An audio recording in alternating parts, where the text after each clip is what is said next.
Breaking news.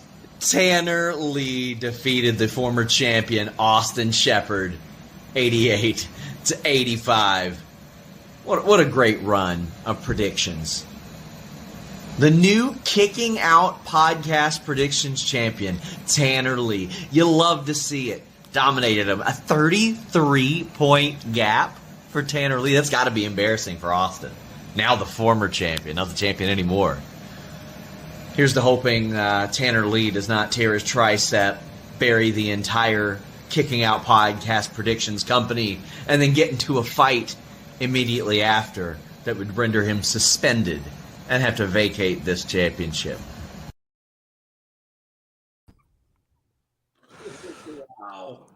Oh, man. I think just for that, he needs to vacate the title. Man, I smell a suspension coming. Oh, man, you can't even manage a target.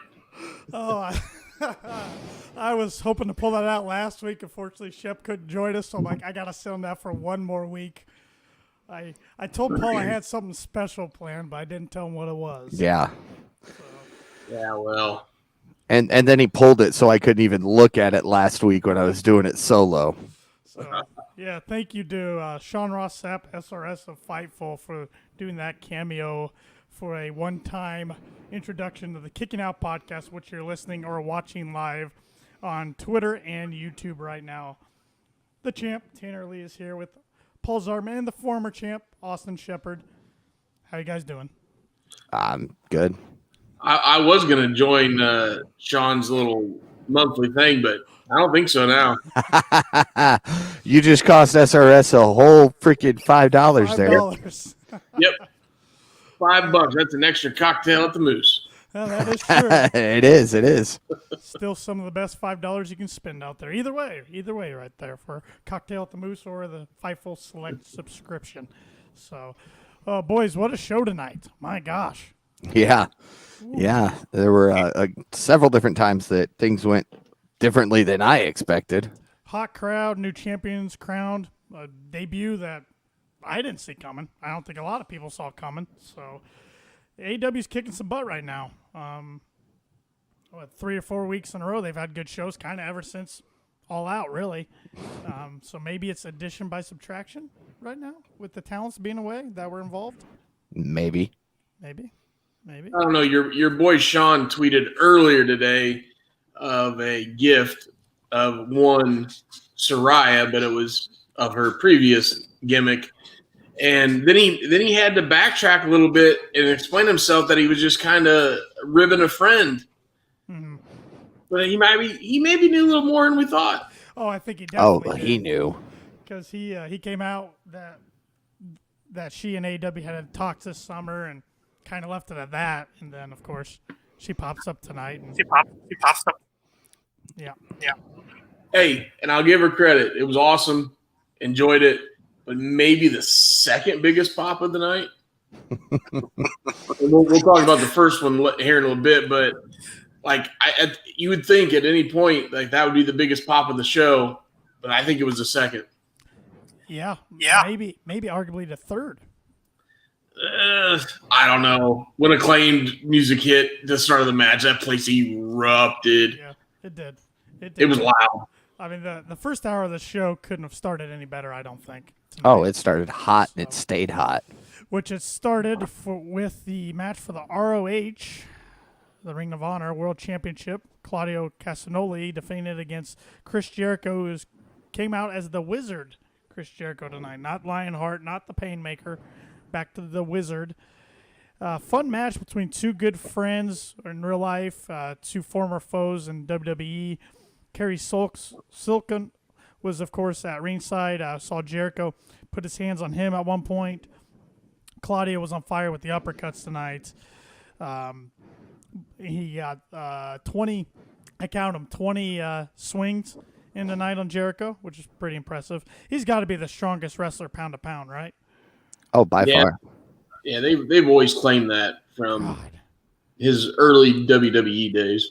God, he's ridiculous. But towards the end of the match, Aubrey Edwards gets distracted. Jericho hits the kick for the low blow, then hits the Judas effect for the 1, 2, 3. And the new ROH World Champion, Chris Jericho. I didn't see this coming.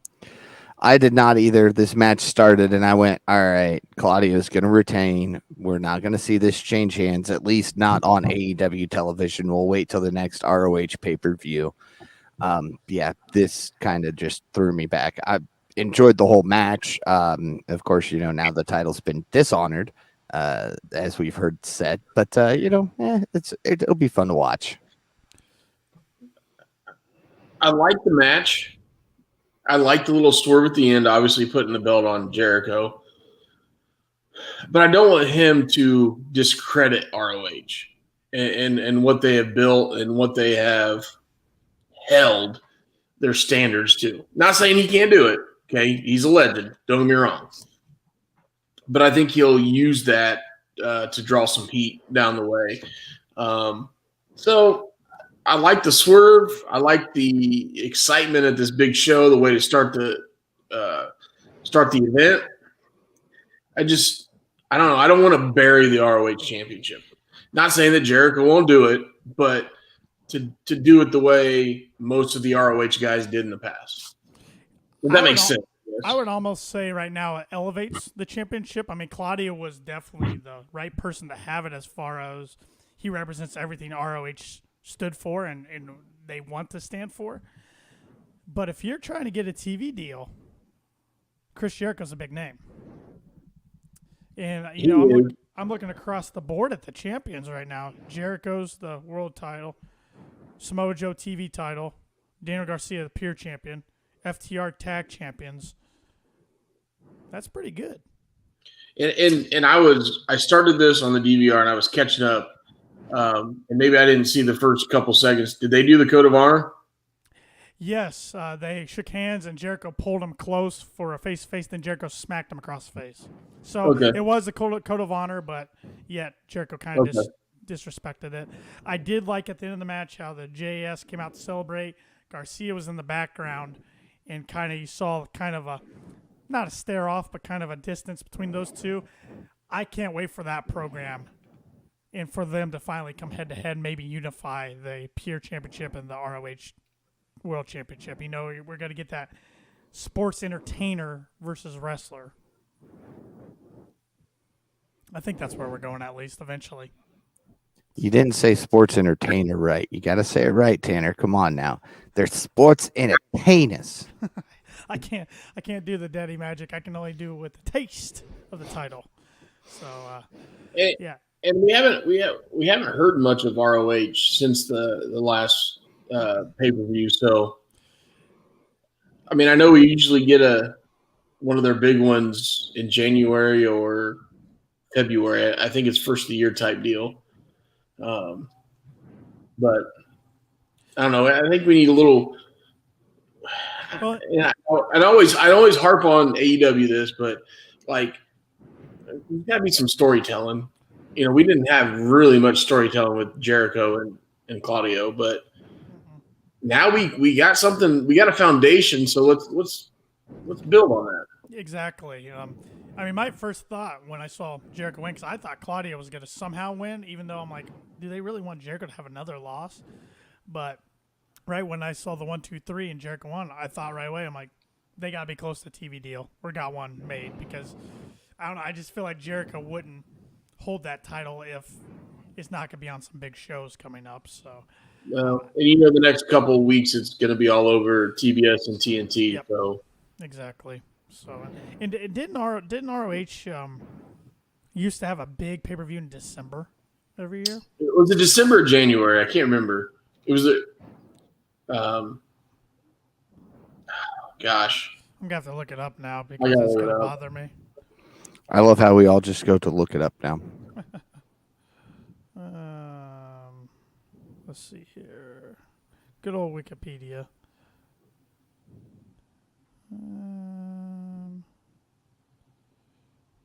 Final Battle. It's usually Final Battle. Yep. Yeah, because we had Death Before Dishonor, so it's Final Battle. Yep. Because that was at the beginning. It was usually in the Hammerstein Ballroom, and then they started moving to other venues. So. Yeah, and their other one was obviously Supercard, but that they would usually split with somebody. But So we will see where that goes. The next match, we got another championship match, and this one had been advertised for a couple weeks. And I think everybody kind of knew how this one was going to play out, but it was still fun to watch. Swerve and Our Glory was defending their tag titles against the Acclaimed, Max Caster and Anthony Bowens. And like Shep said, pop of the night. Well, there was 2 pops of the night within this match. When the Acclaimed came out and Caster finally got on the mic to do his rap without Swerve Strickland interrupting. This was a fun match. And I thought it was interesting the crowds booing Swerve but didn't boo Keith Lee. Well, yeah, because, I mean, it's Keith Lee.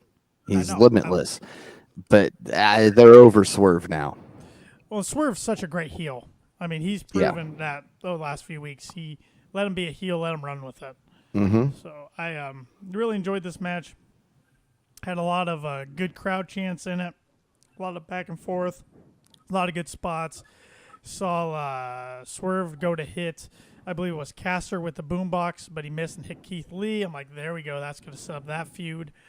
We saw Daddy Ass Billy Gunn hit a Famouser on Swerve Strickland. We saw Caster, looked like he buckled his knee.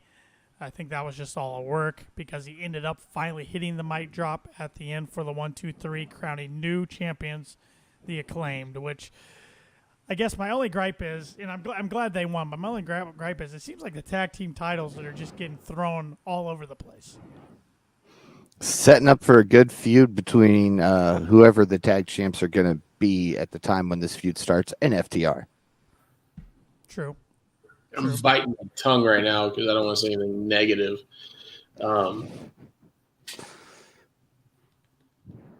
Yeah. If FTR are going to take it off of somebody, we're going to take it off of Acclaimed, which 2 of them are over tag teams, so I don't know how you play that. There is a tag team that I thought should put them over, but they're in Rancho Cucamonda playing with Timothy right now. So, no, you're right. I don't know. I mean, I like the move. Don't get me wrong. I like the move. I think these guys deserve it. I think they work their tails off. They're over, and they can perform. So, yes, love the move. Where do they go from here? I don't know. And then after the match, we saw the FTR and the Ass Boys. Maybe we'll see them for a short program, and you get a rematch clause with the other guys, and it's just there's no clear direction right now in the tag team titles. But I just hope they don't spoil this stuff because they've been building FTR up so damn good, and you guys know how I feel about them, and they were right there, and then all of a sudden this darn trios title comes in the picture, and all stuff breaks loose. Mm-hmm. So, and I don't blame them for striking the iron while it's hot with the Acclaimed, because I think if they didn't do it tonight, when are you going to do it? And you need to get that Keith Lee Swerve Strickland feud started as well. So this was a good way to kind of plant more seeds for that. But you're right, Shep. Like it seems like with the tag team division, it's kind of all been off the rails ever since Jeff Hardy's incident. When the Hardys were going to probably win that tag titles off Jurassic Express, they had a pivot, had the Young Bucks win it. Then you had 2 or 3 week reign. Then Swerve and Our Glory took it off them. So they've kind of had to make some changes on the fly with the tag division, more so than other divisions. Yeah, they have, and then you also look like, and I know we got word about 4 or 5 days ago. Jeff's out of rehab and ready for a comeback, and I hope all well with that dude. I don't know if you. This sounds bad, but I don't know if you reward the guy with a comeback and they take the titles off Acclaimed. I think that just buries the Acclaimed. And you got age versus beauty there, right? Mm-hmm. You're gonna take those young guys, and you don't want to bury them right off the bat. So I don't know what you do with the tag scene right now. Well, and I don't think you do that either, because I mean, what have they done with Matt Hardy since Jeff's been away? Nothing. Tried to tease that he was going to be broken, and then stopped teasing that he was going to be broken.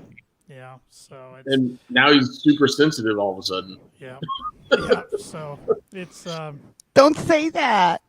so it's in the rankings. I thought it was interesting. FTR brought up the rankings tonight because Meltzer reported this week AEW is kind of going away from the rankings. They're still there, but they're not putting the emphasis on the rankings like they were for the past few years. Yeah. Wins still matter, just not as much. Yeah, I don't know how I feel about that. I mean, I thought it was a good idea at the beginning, but then they kind of would give somebody a title shot that wasn't in the top 5 anyway. So it's like, okay, if you're going to do that, why even have the rankings around? Yeah. So after the tag team title match, we saw Yuta come out with Tony Schiavone, which was advertised that he was going to speak, which I was kind of confused. I'm like, why are they speaking to Yuta? He's not the pure champion. He's part of the Blackpool Combat Club, but he doesn't have much going on. So they're trying to discuss some stuff, but then MJF's music hits. Big pop from the crowd. MJF chant starts. They go back and forth, and then finally Yuta smacks MJF. MJF hits Yuta, then hits Schiavone. And then we see W. Morrissey appear, choking out Yuta until MJF nailed him with the Dynamite Diamond Ring. And then security comes out and breaks it up. So maybe we're going to get a little MJF-Yuta feud before MJF ultimately challenges for the title. No, I just think it was something to give MJF something to do tonight. So why not bring out somebody who's part of the Blackpool Combat Club, the only one not on the card for the night? Yeah, I kind of see both. I can kind of see a warm-up match that they tease, and MJF comes down in the ring and says, "Nah, I'm not wrestling you." You know, I can kind of see something like that. Yuta was a little better on the mic tonight than I've given him credit in the past. MJF was great on the mic. I love how he brought the real-life situations of Danielson's concussions, and he made a comment about William Regal and his substance abuse. And as soon as he said that, you know, he got slapped across. I loved it. Again, I love the real life aspect of these guys. But the only thing I didn't like is Yuta pulled back before he ever even brought up the substance. So I knew who he was going to hit him. Right. Yeah, that's what I like about MJF. Like you mentioned, Shep, he doesn't shy away from what's going on outside the ring, and he had a great interview this week with Brandon Walker on wrestling on Barstool Sports. And if you haven't checked that out, I would suggest doing so. He talked about a lot of things. He's a douche. Brandon. Oh, and he plays into this perfectly with the interview. I know. I used to really enjoy him, and then I listened to some of his other sports betting stuff, and it's a gimmick. He plays it well. He makes a lot of money, and if anybody knows the background story how he got hired at Barstool because of Dave Portnoy betting with the company this guy used to represent, it's an awesome story. It's one of those great deals, but. And again, I'm going on a tangent. I'm good at this, guys. That's why I don't like Big Cat. Okay, Big Cat is an awful interview. He had Jim Ross. If you go back 2 years ago, he had Jim Ross on there, and the interview could have been so good. And those guys just Anyways, go ahead. Yeah. Sorry. No. Anyways, Brandon Walker. Wrestling is a pretty good podcast. To the point, the one with Eddie Kingston is amazing. Eddie Kingston is amazing, and FTR's on there, and there's one with Orange Cassidy, blah blah blah. But just Brandon Walker just gets under my skin. Oh, he's letting the king of college football gimmick go a little too long. Then he tries to rip a shirt the other night when Mississippi State lost to LSU. I get it. I'm right there with you, but I do enjoy his interviews with wrestling. MJF was really entertaining. I mean, he talked about everything from CM Punk to 2024 to getting more money from Tony Khan. I mean, to be recently engaged. So he hit on everything. It was pretty good. Yeah, like I said, the interviews are good. Just sometimes the way he acts is just asinine. Sure. But I hate which he represents, so whatever. That's another subject. Sorry, Paul. No, you're fine. I was just going to bring up before we moved on from this segment. Did Schiavone forget how to take a bump after all these years? Because that was an awful fall. Conrad gave him crap on Twitter. I'm sure they'll talk about what happens when next week. So yeah, because I mean, he just like down to his knees and then onto his stomach, and the mullet got in the way, guys. Yep. Was it the mullet or was it the diamond earrings? Well, I mean, wait a minute. Over the last like 3 to 4 weeks, what this mullet's come out of nowhere. Because mullets are back in style. It's getting aggressive. We know a guy who started wearing a mullet and everybody else liked it, so they started doing it. Don't give Chris. Don't tell him I gave him any credit. No Jim Ross on the commentary tonight. No. We'll see him. I think we'll see him Friday night. Yeah, probably. It's kind of been 2-hour Rampage Friday night, which 10 to midnight. I think your boy Eddie Kingston's gonna smack the piss out of Sammy Guevara. I hope so. I hope I can stay up that late. I'm old. I know. No, I'm right there Me with too. you. I kind of dozed off one match tonight, and I was telling Paul before I saw his text 14 minutes later. I'm like, what's he talking about? And I had to go on Twitter. Oh, we'll get to that. We'll get to that. So, speaking of Guevara, before we go any further, your guys' thoughts on the rumor that he's the next one out the door? I think he just played it up for his vlog to get ratings. Yeah, I saw the vlog and I've seen dirt sheets basically, and I don't see that happening. You know, him and what's her face, because her Ty Mello, whatever. They're the mixed champions of AAA. So I mean, if he's going to leave, there's only one place he's going to go at this point. And so he can't go to that place with her or with another belt. So, yeah.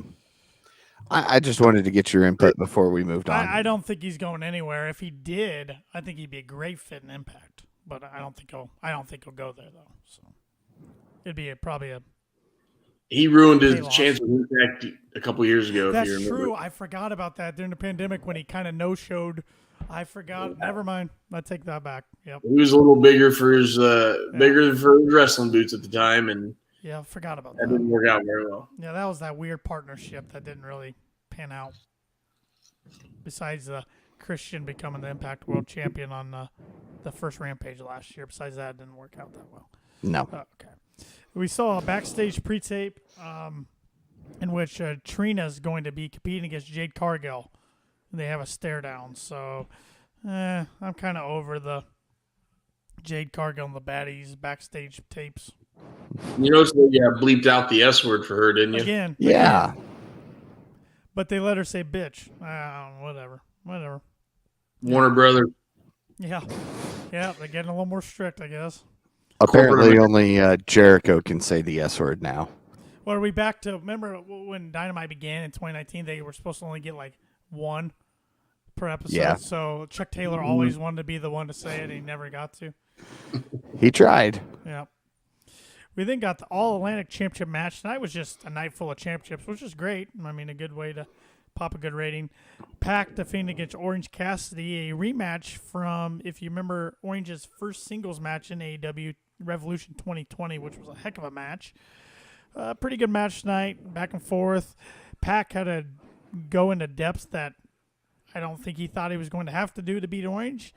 That included grabbing the ring bell or the hammer for the ring bell and smacking Orange with it to get the win, which Bryce Remsburg knew something happened, but he couldn't tell what it was, so he just let it happen.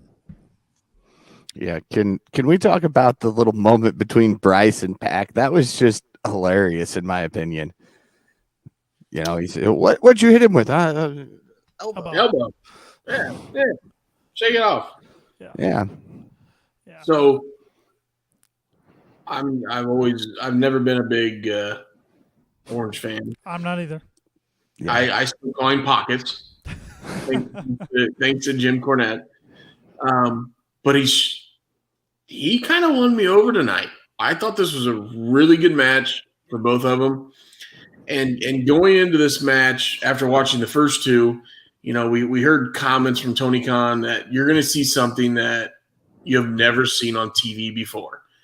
And I got to thinking with an unexpected title change at the start, We kind of saw the second title change coming.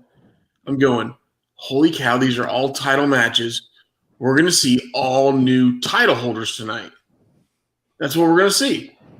Because, the way Tony talked on the interviews this week, whether it's Busted Open or wherever, I'm like, he really said we're going to see some new stuff.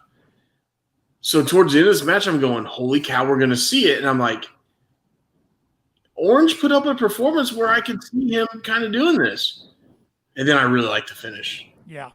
I do make Pac the heel, and Pac's great. But then it kind of made me think, like, okay, I enjoyed the match. I enjoyed Pockets, the way he performed. But then it's like, what the heck was Tony Khan talking about? Getting people to watch.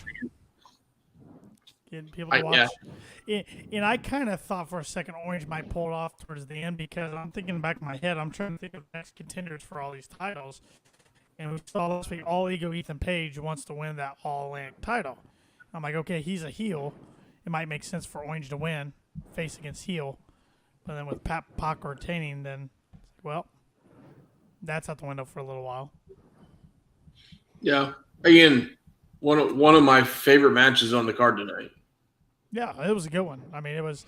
Yeah. I liked their match back at 2020 Revolution, so I knew it was probably going to deliver. And, Shep, to answer your question, maybe Tony was talking about the fact that Pac had to use the bell hammer to put Orange Cassidy away because he couldn't do it by himself. Because we've never really seen Pac struggle that bad on television. You're right. And I like kind of how Pac's like a baby face with the Death Triangle on the trios, but then now kind of a heel with singles. So he's kind of the tweener right there. He's just the bastard. Yeah. So, yep. We then got a 4-way match for the AEW interim Women's World Championship. Toni Storm defending against Athena, Serena Deeb, and Dr. Britt Baker, DMD. Knew this was going to be a good one, but this was one I kind of accidentally dozed off. This is when I dozed off, and I woke up right when the main event was starting. I'm like, whoops, what happened? And saw Paul's text and had to go on Twitter to see the result in a shocking debut tonight. I didn't think Toni Storm would lose this. I was like, there's no way they're going to have her only have a belt for a month or so. But I was interested who she was going to pin, and they had her pin Britt clean. So I always kind of judge it by the entrance. And the only one that kind of had a different entrance was Athena with the new makeup. And I've always been a fan of hers. So obviously, if you looked at the last pay-per-view, I wanted her to beat Jay. I guess it'd be really weird for her to lose to Jay, then turn around and win the, leapfrog. Yeah, put it down. I don't want to dislocate your shoulder, Tanner. So, I kind of looked at those entrances. I'm thinking, okay, all right, I can see that. But again, it was no real storytelling in this match. So it's like, yeah, you got to put Toni back over. And and that one spot towards the end, which I'm sure you were going to talk about, but pretty sure she smashed her nose again and it's broken again. I was actually in the process, because I wasn't sure where you were at and getting caught up at that point. I was in the process of texting Tanner until we had a debut that said, I think Britt has bled more in the company than anybody else apart from Cody and Dustin. Yes. Oof. Yeah. I mean, we didn't get any blood out of the main event tonight, which those two guys are usually good for it. So. And how about Britt's? She comes out with the ring gear. I'm like, she's paying honor to Cody Rhodes last year at Grand Slam when he wore the Homelander gear against Malachi. She had almost identical things, just not the 30-foot long cape he had or whatever last year. Yeah. But right when she came out, I'm like, that's got to be like a tip of the hat to Cody or something. But and then to bleed in a big match and get pinned cleanly. That just surprised me. That's a few different times the last few weeks they've had Britt take a clean loss. So, because she didn't have Hayter with her. Well, speaking of that, after the match, Britt's attacking Toni Storm, but Hayter comes out, ends up reuniting with Britt. They attack Athena and Toni Storm while they're dominating them. But all of a sudden, Saraya makes her debut in AEW, formerly known as Paige in WWE. Huge reaction from the crowd. Heels back down, and she says, "This is my house." So this is a big get for AEW. Another really talented woman to a women's division.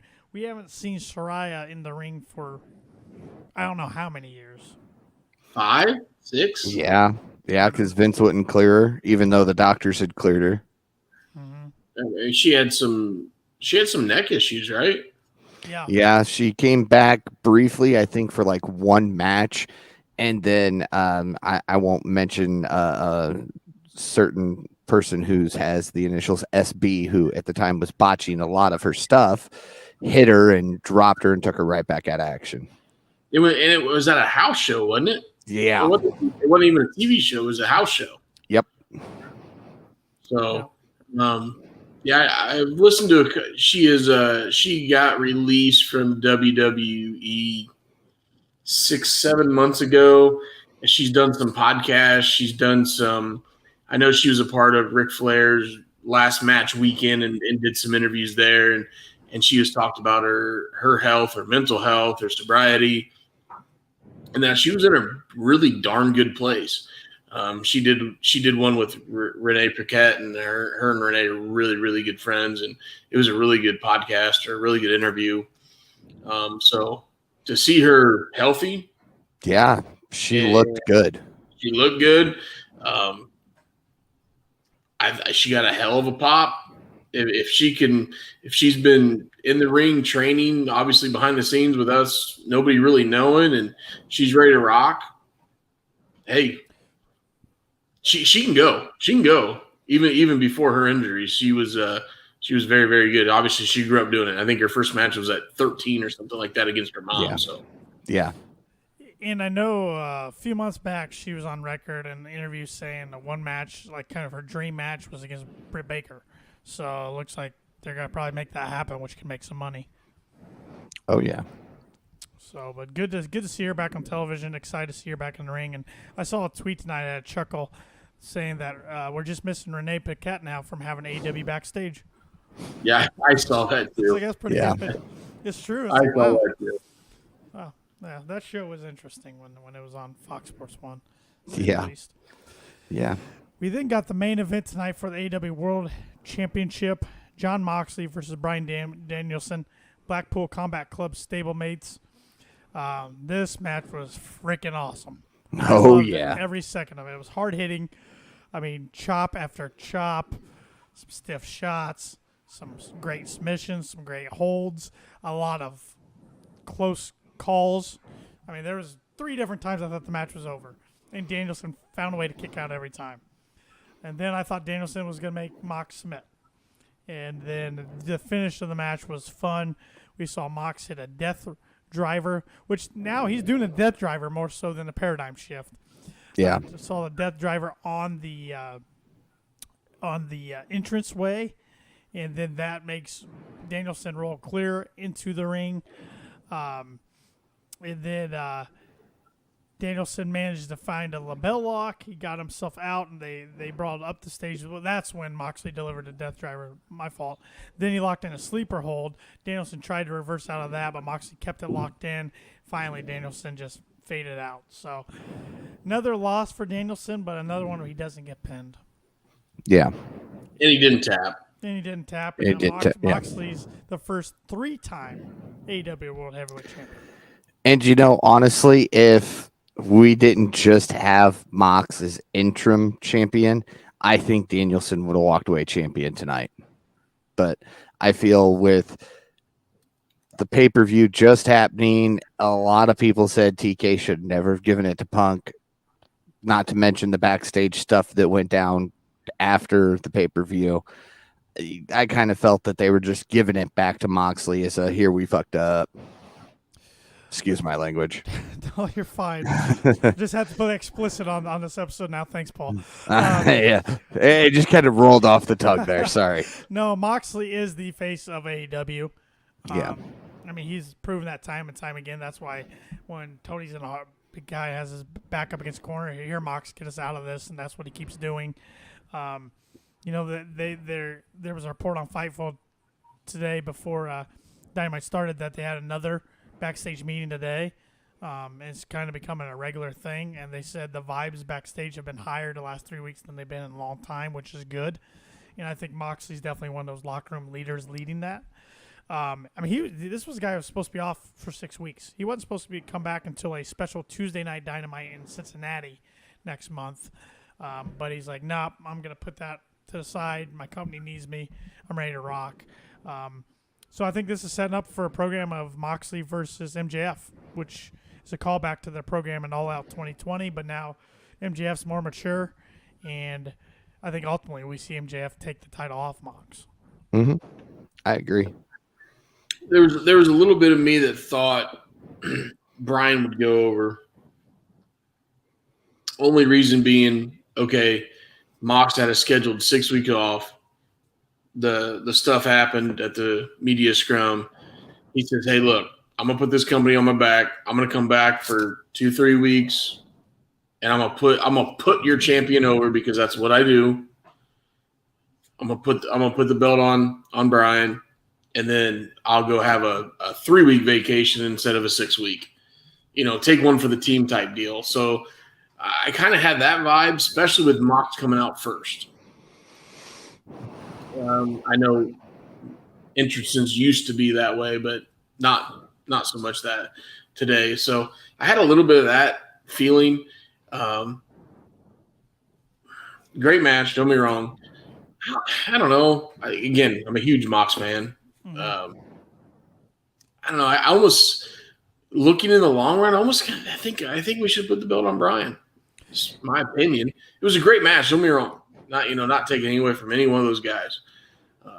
I just think, man, if you looked at the start of the match when they were doing some technical wrestling and they panned up to MJF and he had a stone look on his face. Like, holy cow, I can't do that. I can't do what Danielson's doing right now. Like, he's better than me. I'm not going to tell you that, but he's better than me. I almost thought, okay, Danielson's going to technical wrestle MJF and shocking. Kind of wanted to see that a little bit, but we didn't get that. Yeah, it could be. And then you notice every other pan, when a big move hit, he laughed. He chuckled. But the first part, when they started that match and it was technical, he was stone-faced. He had no expression. And that could be a feud we get down the road if MJF does take the title off Mox. So I think Danielson will eventually be a champion before it's all said and done in AEW. Sure. But, yeah, I think it would be good to eventually give it to MJF. I mean, he's a young guy. I'm going to call him an AEW original, even though I know he was with MLW and some other places. But everybody started somewhere. He wasn't a WWE, ex-WWE guy, I should say. So nothing against MLW. Yeah. Good shows, but yeah, they were kind of independent. Yeah, Court Bauer does what he can there. But so, yeah, I think it'll be a really interesting program. I mean, they kind of tipped their hat last week when MJF had the huge promo, and the whole time he pretty much talks about Moxley. Then at the end, he's like, that goes for you too, Jericho and Danielson. It's like, all right, you spent the majority of the time talking about Moxley. I kind of know where this is going. But we'll see. Now, my question for you guys is, do they wait and do this at Full Gear in November, or do they do it at a special Dynamite next month? Well, you said there was a Dynamite in Cincinnati. Yeah, Tuesday night Dynamite, which is, I think, because of the MLB playoffs, I believe. Mm-hmm. Stupid pro sports. Yeah. At least they don't have to change as much as they did when the NBA playoffs on TNT. So. That's true. Yeah, there just may be a couple times, when Tanner and I aren't on talking terms during the postseason. So. True. What? You mean both your teams going to make the postseason? And from the looks of it. Yeah, and then. And they're set to face each other. My team will get knocked out, and then they'll fire their manager. So, yeah. Hey, if your team gets knocked out, they're going to get knocked out by my team, hopefully, if we can make it past round one. Could happen. Hey, didn't your team, Paul, just change their name for the 14th time? Third time. Okay. They were Spiders, then they were Indians to honor one of their best all-time players, and then some person, we won't name names, said, I don't like that, that's offensive. So we became the Guardians. Paul sports teams change their names and even change their cities more times than Paul loses this championship. So. Oh, hey, you know what? We went to Baltimore once. We came back. We just needed a break. True. Little tangent there. But yeah. Fun show tonight. I thought it was really good. I thought it delivered.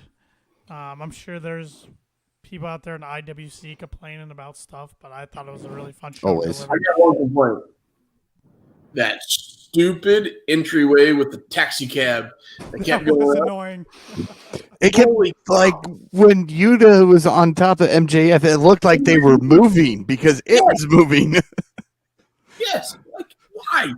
Like, I get it. Like, at the start, but that guy, like, every 45 seconds, that damn yellow taxi cab gets to the stage. What the hell? That's a good point. A little It's New York. A little distracting. But we got a 2-hour Rampage on Friday night, and I'm looking at the card. Holy cow, this is a stacked card, too. We're going to have Action Bronson and Hook against Daddy Magic, Matt Menard, and Cool Hand Angela Parker. Good to see Daddy Magic back healthy. First time in a while. So they say. We're going to see Sting and Darby against the House of Black's Buddy Matthews and Brody King in a no DQ match. I'm thinking, I kind of like what Shep said not too long ago. Is this where we see Darby and Sting kind of split off and one of them joins the House of Black? I think it'd be good. As the new leader? Yeah. Yeah. Because Malachi's not coming back, I don't think. I know. Fortunately. Mm-hmm. Going to get Eddie Kingston versus Sammy Guevara, so finally putting an end to that feud. Going to see Hangman Adam Page and who else is involved? Jay Lethal, Penta, and Lance Archer, who hasn't been on TV in God knows how long, in a Golden Ticket Battle Royale. There's some more names in there than that. Is there? Yeah. Lance Archer did the G1. Mm-hmm. Okay. And was semi-successful in that. Like, they didn't bury him. He obviously didn't win, but he had some pretty good matches and some good positivity coming out of that, which he was with New Japan before. But yeah, we haven't seen him in a while. So, I mean, obviously, what was that, like 24 matches in 30 days those guys do or something crazy like that? Yeah. Obviously, had a little bit of a break and coming back to the States. So, those were the 4 I saw on the graphic for the Golden Ticket. And maybe I just haven't been paying attention, but what is this Golden Ticket thing? Is this like a contender type deal? Yes, it's an opportunity to be number 1 contender for a future title shot. Okay. So we're going to have a new number 1 contender for a future title shot before the current number 1 contender with the future title shot gets his shot. It'll probably be a special Dynamite in October. Tony was explaining that on Busted Open or Wrestling Today at Barstool. Okay. How he can sanction a match anytime he wants with MJF with the casino chip, and then the casino battle royale was that guy could almost do it whenever he wanted, almost like a Money in the Bank. Okay.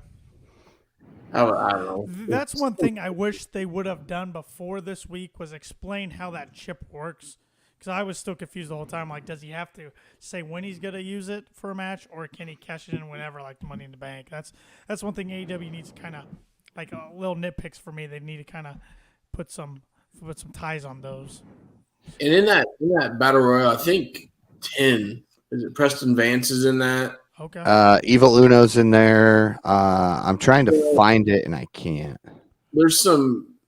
If anybody's watching the Being an Elite before, we haven't had it for a couple weeks.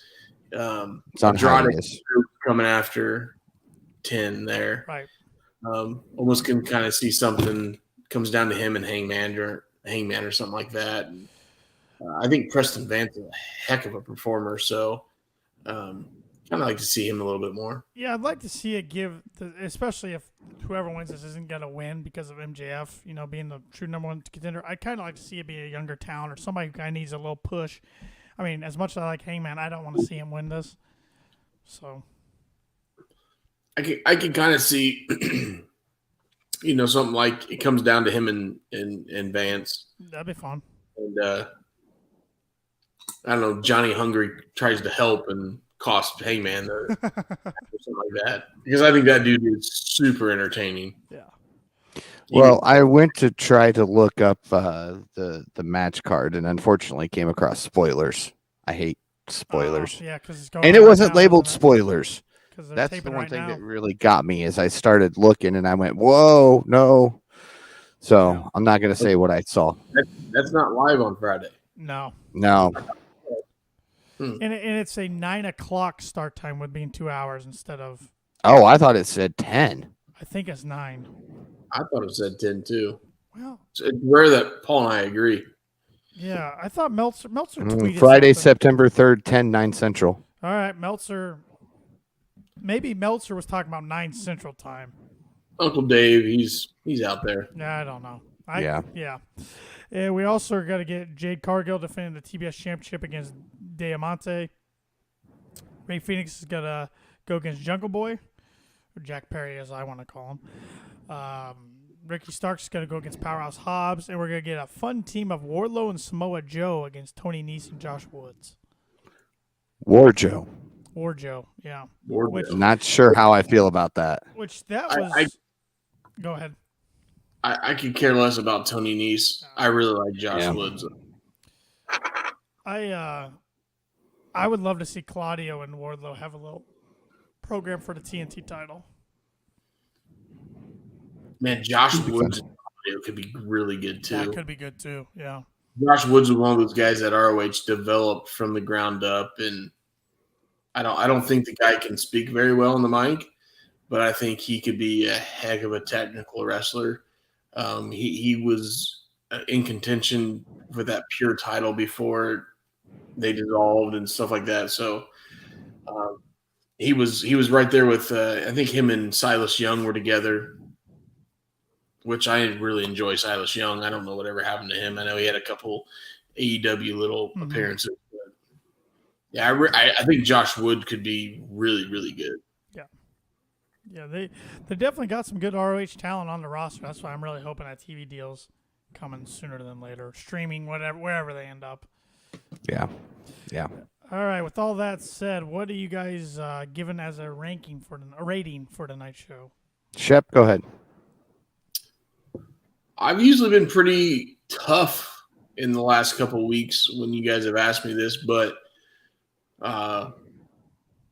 super entertained. Great matches, couple surprises.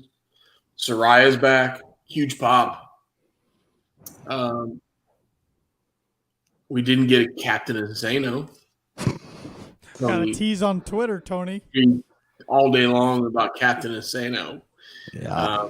Not that I would care about that, but anyways, going to be one of my higher shows. I'm going 8.7. I should have gone first. That was the exact rating I was going to give it. So I'll go 8.6. Just so we don't agree, because we don't want to do that. But yeah, it was a solid show. It was hot from start to finish. It was nice to see a hot crowd for a change, especially with the way the internet's been treating pro wrestling here lately. Not even just AEW, but pro wrestling as a whole. Which I just don't get. I mean, Twitter's a toxic pool more times than not, but I think wrestling's great right now. There's so many options of great wrestling to watch. Yeah. I don't get it, but yeah, whatever. I agree with you. I think social media can be very, very toxic no matter what platform you enjoy. But if you enjoy professional wrestling, and even the Triple H regime is it's a lot better than what it was. Starting to turn the course, man. Yep. It really is. It is. Yep. Like I said, I know we're going down a rabbit hole, but at 9:23 on Monday night, guess I tuned in. Mm-hmm. They teased it. Guess what tomorrow is? 9:23. So, anyways, Friday. that's a whole Friday. But Friday. Yeah, but Yeah.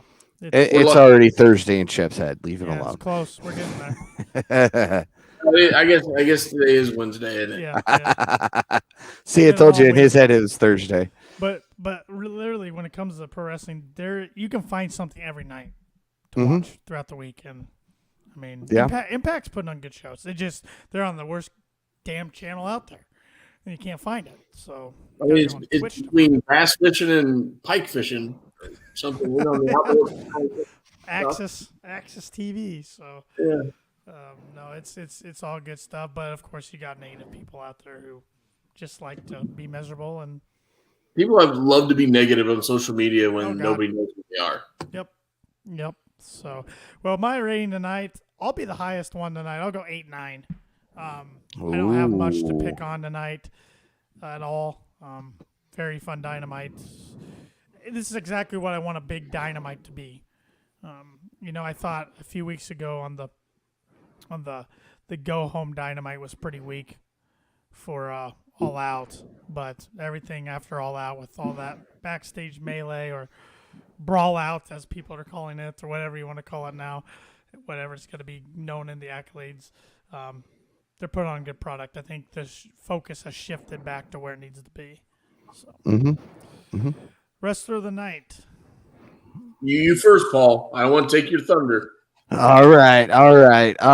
You know what? I'm going to do a tag team, and I'm going to go the Acclaimed. Homegrown talent. First homegrown talent that I know of to win the tag titles. Jurassic Express. Well, are we calling them homegrown? Jurassic Express had a following before they got to AEW. Well, that's fair. But still, okay. Second, Caster and Bowens were in NXT. Okay, and MJF was a security guard in WWE. When are we going to see him shove Samoa Joe and go, that's payback for all those years ago? It's never going to happen. We're going to ignore that portion of it, okay? I hope they don't. I hope they leave it. But these guys deserve the tag titles. They're over. They weren't over when they started. They were hated. A lot of heat for what Caster was saying on the mic, and he's won over Tony Khan. He's won over the fans. I think it's time. Even if it's only the 3-week title reign, they deserve it. Man, it's not who I thought you were going to pick. Who'd you think I was going to pick? Let's go with that. I thought you picked somebody in the main event. Okay. So I had already told myself I was not going to pick anybody in the main event. So I'm going to hold to this, and you guys can record this. I'm sure it's going to be obviously recorded. Write it down in the history books. My wrestler of the night, Pockets, Orange Cassidy. Oh, all right. Paul's taking the loser for his wrestler of the night. I was thoroughly entertained by him tonight, and I thought he put on a heck of a match. There was, in the tag match, there was a couple missed spots. In that first match, I don't know.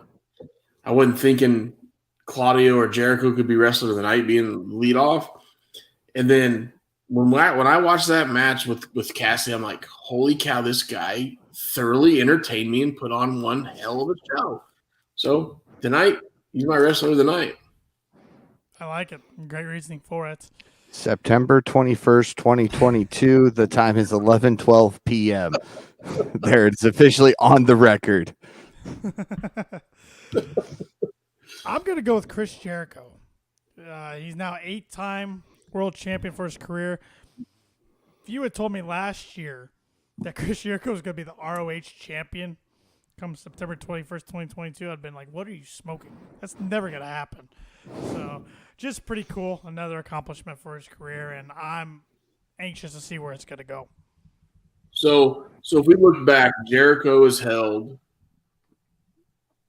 belt in WCW, won the world championship, but he was cruiserweight, I know for sure. Mm-hmm. I don't know if he did any tag. I don't know if did he ever get a U.S. title? I don't think so. I'm gonna go look Not it in up. WCW. I don't If think. he did U.S. title, I know he was U.S. title in WWE. Yeah. I know he was European title. I know he's Intercontinental title, and obviously World. And the first ever undisputed champion. Oh, yeah. It's true. Obviously, first AEW champion. So yeah, and I don't think the guy, and I could be wrong, but I don't think he ever competed in ROH at any Not that point. I'm aware of. I know he was in ECW before he went to WCW. Yeah, WCW picked him right out of ECW. But yeah, he's never had a chance to go through ROH. When ROH was starting, he was already in WCW or WWF at the time. So, I mean, if you would have said in 2002, Chris Jericho would have been the ROH champion at some point, we all would have made fun of you. So, it's actually cool that we get to witness that. Yeah, absolutely. He has won 30 championships in his career. But this is the first ROH, correct? Yeah. Yep. As you're reading through 30 of them. Yeah, because he's held championships in WWF, WCW, ECW, WWE, now AEW, and now ROH, and New Japan. Yeah, I was gonna say he had something in New Japan too. Have in New Japan. Was it junior heavyweight? Let's see here. God, he's got like the longest accolades ever here. Well, yeah, he's Chris Jericho. He won the U.S. heavyweight over. No. I'm reading that wrong. He won the. He won the Intercontinental over there. He beat Naito. Because he was the first person to hold both Intercontinental titles from WWE and New Japan. ROH will never, ever be the same again. So let's fast forward 5 years. So it's 2027, 2028. Jericho's retired. He's done. You think he won't wrestle when he's 58? Okay, let's just go 60. Well, at one point in time, does WWE have to put him in the Hall of Fame or reach out to him and give him the offer? Because if they do and he turns it down, it's going to hit the dirt sheets. I think as soon as his AEW contract's up. I think as soon as he's done being an active wrestler, even if he's got a backstage role with AEW, I think he gets the call because he and Vince are still close. I mean, heck, you got to remember last year he was on a Broken Skull Sessions. Yeah, he was. Yeah, you're right. I mean, but does Vince have a say anymore? I'm guessing he does, but not of course near what he does. Because I am guessing that is one guy, Jericho, that is closer with Vince than he is with Paul Levesque. Yeah. Oh yeah. So, random thought. I read it today. In 2023 here, your thoughts of Vince McMahon getting inducted to the Hall of Fame? He'll never take it, I don't think. No. He should be in the Hall. I just don't. I think. Well, yeah, he should be, but he won't. To do it. Not now. Not now. Not now. Now, maybe if things were the way they were 2 years ago, he might have taken it, but now he's just going to go, look, it just feels wrong. All right. Now, I know we're on a little tangent here, and we're getting off the AEW topic. We're really good at this, by the way. Yeah, it's fun. This is what podcasting is all about. I heard this on another podcast today. They're making predictions for next year. Who do you think is going to win the 2023 Royal Rumble? Wow. I think it's got to be Cody Rhodes, right? Cody Rhodes, yeah. I'll go with Cody. No. Only reason is because if Roman keeps both belts, they're in LA next year. It's supposed to be him versus The Rock. Right. Surprise entrance number 30. Which The Rock. I think they need to find a way to get one of those belts off him without him losing. Have it be like a triple threat or, I don't know, something. Because I still don't even like the idea of him and The Rock for a title because we know The Rock's not winning the title. Yeah, exactly. We because it's going to be a one-off. Yeah. So. Well, hey, we all know that when Rock won the title off of Cena. He didn't win it off of Cena. He won the WrestleMania match. He won off Punk at the Royal Rumble the following year. Sorry. Which was stupid. It was that restart match, and but no, Yeah. You're right. That night, I didn't think he was going over Cena. I didn't see a whole nother year-long program. That was when the once-in-a-lifetime match became 2 years in a row. Yeah.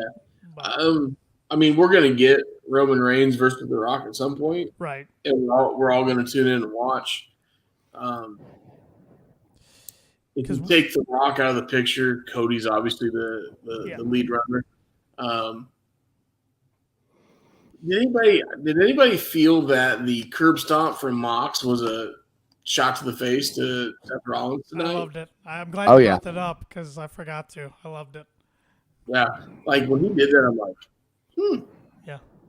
That little shot to old Seth Rollins. Got a good pop from the crowd too. Yeah, he's done a couple of things here lately that have been shots at the Shield, I feel. He's not going anywhere. Tony will empty the bank account to keep Mox around. So No. Well, here's the thing. And if you ever listen to any interviews with Mox could give two you know what's about money. Yes, money is good, but he like look up until like I think 6 or 7 months ago, and Renee told on him. That dude was driving a broken down truck that he's had for like 10 years, and finally it broke down, and Renee made him go buy a new truck. Mm-hmm. I don't want this piece of junk. We'll get a new truck. Yeah, like this dude, and I remember when he talked about his book on Renee's podcast, which I have. I've read about. I think I've read about half of that book so far. I've read it. Yeah, it's a good book. I mean, that dude is just—he's not about like I wear boots or my Under Armour combat boots or whatever he wears, and blue jeans to the gym. Like that's just me. I don't care. I don't care what you think about him. He's pretty real. So. Yeah, and I think I saw at one point, shortly before they announced that Renee was pregnant, they were still living in an apartment. Yeah, they had that house in Vegas, which if you watched, you're going to laugh at me, if you watched any of Total Divas back in the day, and it had Mox on it, it was just it wasn't anything, but just a little house. And they were in Vegas, outside of Vegas, and then, they packed up, and she documented her trip in a motorhome with a newborn from Vegas to Cincinnati. Mm-hmm. Yeah, why Mox was in rehab, but no, I mean I'm sure money is a factor for him, but his overall happiness is all that dude cares about, which you got to appreciate. So. Yeah. The only guy, going back to the Rumble real quick before you wrap this up, the only other guy that would make an unbelievable story, I don't think it will happen from a medical standpoint, is if Big E could get cleared with his neck and come back and win. But I don't think that's going to happen. Everything I've read about him is he might never wrestle again. Right. As negative as that may sound. Right. But I agree with you. Big E would be a big pop. Because I don't think he got a fair shot in his first title reign. So. No, he didn't. It was just the people are mad at us because we don't have a black champion. Oh, hey, Big E, here, take a belt. Yeah. I mean, it's kind of like, well, look what they did with Kofi Mania. I mean, it was fun while it lasted, but then they had him squashed in 8 seconds by Brock on the first SmackDown on Fox. So. And when it comes to stuff like that, I'm over Brock. I really am. I'm over Brock. I'm over Goldberg. Goldberg's the one for me too. It's like the documentaries and stuff have been cool on him, and like getting to know him now as a family man. But it's like he's just there for the payday. I mean, so's Brock, but he's really there for the payday. He doesn't give a crap. And the whole Saudi show with him going over the Thing and winning the title, that's when I'm like, okay, I'm done with that guy.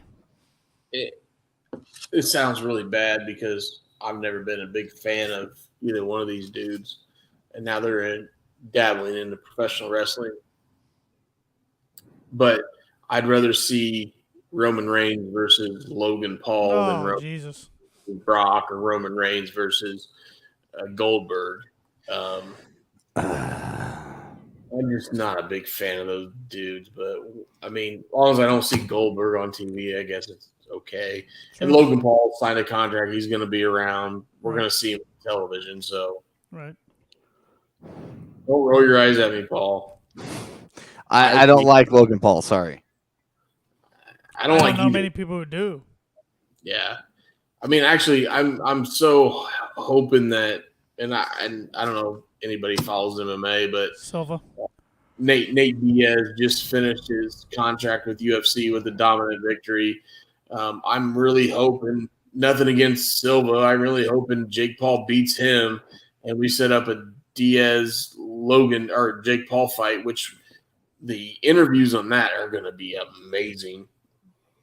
And then I really hope Diaz just goes out and pummels him, because Diaz puts on some of the best interviews out there. And when I say best interviews, it's not like the professional wrestling interviews where they get you hooked. Just the stuff that comes out of his mouth, and he's so out in left field, and he's so stoned. Let's just be honest. Kind of like Punk after All Out. I mean, yeah, Punk had the munchies eating some Wendy's. I meant out of left field. I didn't mean because Punk's straight edge, so I didn't mean that. But out of left field, like didn't see that coming. I think Punk was drinking lemon soda water or whatever. He brought a 6-pack with him, but was that drink that Mox got sponsored for, like that fitness beer stuff that's like non-alcoholic? Yeah, so it was. Oh God, I looked it up. It basically is a hop water. It's hops that are in beer with a seltzer, I believe. Like I know Mox talked about it the first show he came back and worked for GCW. He came back and wanted to have a beer with the guys, and he had hop water. You know, the guys had beers or whatever, and maybe that's what Punk was drinking with his Wendy's Bakery, which I looked up Wendy's Bakery, and they don't deliver to Rochester. now, and they're closed on Mondays and Tuesdays. Yes, they are. And you brought up GCW. Mox is going to face Nick Gage. You watch more GCW than I do? Does Mox, and maybe he hasn't been AEW champion before when he's been on their shows, does he bring the AEW title with him when he's champ? No. Okay. The only time, which was kind of funny, he showed up at a GCW show and won the title from Cardona. This was in Chicago 2 years ago, I think. Maybe a year ago. Either way, it was a year ago. He took the title off of Cardona, surprisingly, and then the next night in Chicago, he come walking out in the crowd and he had a GCW hoodie on. Yeah. The last time I saw him in GCW, which was against Effie, he came out with a Blackpool Combat Club. Combat Club hoodie on. So he kind of like mixes them, but yeah, he did not bring the AEW belt out at all. Okay, I was just curious. So, and I think the last time he faced Effie, Effie's pretty over with some GCW crowd. Almost that it's time to take the belt off of Mox. Yeah. Mox retained. Now he's got this career versus belt with Nick Gage, and I think it's time. I think Nick Gage has got a year or two left, so they're going to give him a run as champion.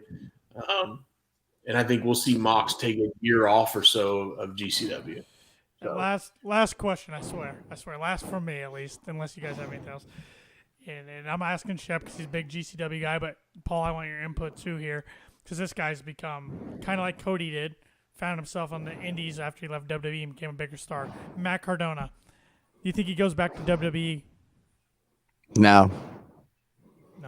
I think he was he PW Insider number 13? Yeah, he was. Yeah. Yeah. And I know a lot of the stuff he puts out there is a work, but I mean he has done work with GCW.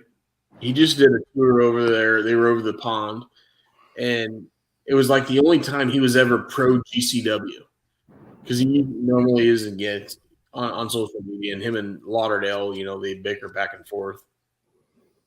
But he's doing well with GCW. He's doing well with the NWA. Which you kind of forget nowadays, but when they have Tyrus in the goddamn main event, nobody's gonna watch that. Yeah, but the reason they had that is because Cardona got hurt. I like Trevor Murdoch. I got no problem with Murdoch. Tyrus just he can't work a lick. Well, put all this in there. Wasn't he a dinosaur in the WWE or something? Yeah, he was the Funkadactyls, part of the Funkadactyls. There you go. Whatever the hell that was. Anyways, so you got Cardona doing work in there. There's a couple smaller indie promotions he's champion of up in the New York, New Jersey area. So I think he's doing really well for himself, and he is picking and choosing his bookings. Mm-hmm. And I don't see him as a Triple H guy, just because if you brought him back to the WWE, he's got to be Zack Ryder. And yeah, it doesn't work. Matt Cardona kicks the shit out of Zack Ryder. Except I will say, my French, bleep that out, TNT. I will say, I mean, a lot of people didn't think Cody Rhodes was going to come back to WWE as the American Nightmare, and they let him. So maybe they would let him come back as Matt Cardona. I don't know. Look, I ran into Cardona at Squared Circle Expo. I didn't get the chance to talk to him, but there was a guy that was talking to him who flat out asked him if he'd ever go back, and he said he's never had as much fun as he's having now that he's left the company. Sure. So I think they'd have to do something pretty big to bring him back. But I mean, when you openly say I've never had this much fun, and you were getting paid to sit at home 90% of the time, you're not going to go back. Yeah. Now, if they brought him back in a mainstream, feud with Cody, I get it. But you got to bring him back as Matt Cardona. You cannot bring him back as Zack Ryder, which would be really, really tough for WWE to eat that crow. I feel like he's too old for that. Created Zack Ryder. So now, like Matt Cardona is a heel against Cody, the major babyface. They could make a lot of money. Print some money. Yep. Yeah. Now, if they do that, I really want Cardona to really just mess with the people, hit the Zack Ryder music, come out with, the TV or internet championship that Zack Ryder had, get to the ring, grab a mic, do the whole woo, woo, woo, it, and then just go right into Matt Cardona. Yeah, that'd be good. That's the only way I can see that happening. Yeah. Again, there's ways they can make it work. It's if they will all eat the crow and do it. Well, we'll see. I mean, it sounds like more and more former guys are going to be making returns, so we'll see how they handle some of those. We'll see what happens on 9/23 at 9/23. We're not going to see Malachi. Not yet. That's going to be interesting because, Tony went on record a few months ago, said he was on a 5-year deal or something. So it's like, but if he's got another 3.5 years left. But if that guy's really unhappy, I mean, if he really wants to go somewhere, I think you almost have to let him go. I don't know. It'll be interesting. Yeah. At this point, does Tony have his Tony does have the money that Vince does to literally pay a guy for 3 years to sit on a home on his butt. Well, I think if he does that, it's going to be because that's what Malachi wants. I mean, we know he wanted to take time off as is to get his head in order to deal with some mental issues that he was dealing with. So maybe, let him sit out part of the contract, focus on that. Once he's feeling 100% mentally, sit down, talk to him, say, hey, what's your plan? Do you want to come back? Do you want to go somewhere else? If you do, fine. Just know we've continued to pay you. We're okay with that. We wanted you to be good. And if you feel better off somewhere else, then so be it. Well, the interesting thing that's come out this past week from Malachi himself was part of the reason he wanted his release. He wasn't happy with some things with his character. Like some things that he supposedly promised that didn't come true. So I don't know what that's all about. But I do feel like after the Cody feud, he kind of just went. I mean, it's been fun with Brody Keenan, Buddy Matthews, and Julia Hart. But I don't know. After the Cody feud, he kind of just never got in a huge feud. They've never. I felt like he never got the. He probably could have got. Mm-hmm. And I'm sure I have not followed this promotion for a while, but I know as soon as he came back on the indie scene, him and Brody King won the PGW tag titles, and I have no idea if they're still the champion.